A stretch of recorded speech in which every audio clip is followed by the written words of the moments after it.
Doy, mahigit 1,800 na po ang apektado ng mga pagbaha sa iba't ibang lugar sa Metro Manila at Rizal Province, bunsod ng bagyo, ayon po sa pinakahuling report ng NDCC.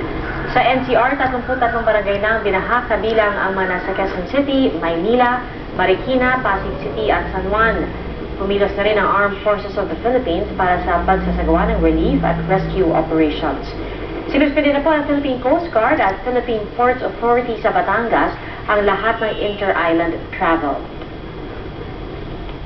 Isa po sa mga nangangailangan ng tulong ang mga kababayan natin sa Marikina at kaugnay po niyan ay makakausap natin sa linya si Aling Lourdes Rosarejos. Magandang hapon po, Aling Lourdes. Taga saan po kayo sa Marikina? Dito po sa Tumana po. Sa bandang Tumana, hindi napakataas po ng tubig dyan. Sobrang taas po, ang second floor po ngayon ay lubog na. So kayo po? Nandito po kami sa third floor sa bahay ng kapitbahay namin. Malapit na rin pong abutin ng tubig dito, kaya nananawagan po kami sa pwedeng tumulong sa amin. Kawawa po yung mga bata, napakarami pong batang naiwan dito. Ilan po kayo nandyan sa bahay ng inyong kapitbahay? Maliit lang po itong lugar na to. Siguro po may higit po 40 o 50 po kami nandito ng sisip-sisip. Kumbaga yan na po yung pinakamataas na bahay, kaya nandyan po kayong lahat. Opo, open po ito open na lugar. Yung bahay po namin, nasa bubong na po lahat. So, hindi nyo po napansin yung pagtaas ng tubig? Biglaan po ang nangyari po dyan sa lugar ninyo? Biglaan po kasi yung pagtaas ng tubig. Dati naman po kung binabaha dito, first floor lang po inaabot. Ngayon po talagang inaabot hanggang bubong po ng second floor. So, ano hong tulong po ang pinakakailangan nyo po ngayon? Yung kailangan po ninyo ay yung tulong sa paglikas, di po ba? Aling Lourdes? Hello?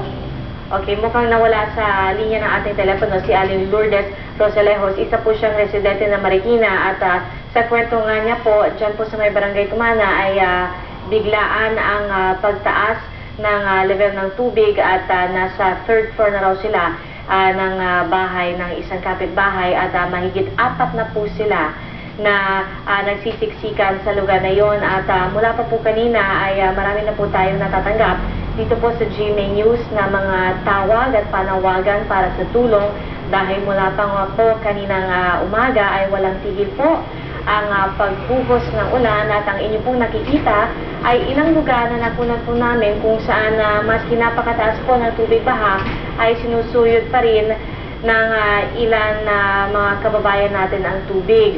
At balikan po natin ngayon sa linya ng telepono si Aling Lourdes. Hello po. Aling Lourdes.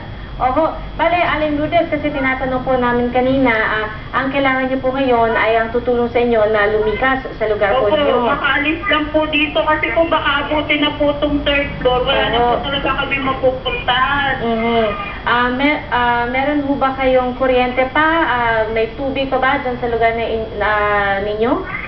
Wala na pong kuryente. Hindi ko alam kung pinatay na mga ko, pero yung mga bawat bahay po, pinatay na yung mga ilaw kasi po, delikado din po Aling Lourdes, kanina ay nakausap namin si Mayor Fernando. Sinabi po niya na marami pong lugar dyan sa Marikina. Yung mga elementary school dapat ang evacuation center, pero hindi nga po natin alam ngayon kung may mga elementary school pa po na okay pa po kasi baka yung iba ay pinasok na rin ng tubig. Sa ngayon po ay may namataan po ba kayo o mula kanina na nakakapagpatrolya dyan sa lugar ninyo? Wala nga po yung naalala po kami parang wala pong umano man lang saan ito. Natatakot na po yung mga kami po dito dahil pagwas po na tumaas yung tubig, wala na po talaga kami mapupuntahan. Mahirap pong pumilos ng gabi dahil siyempre po walang ilaw, wala rin po tubig, walang pagkain na nailigtas. Ilan pong bata ang kasama ninyo dyan, Aling Lourdes? Napakadami po, meron pong bagong panganak, may kapapanganak lang po.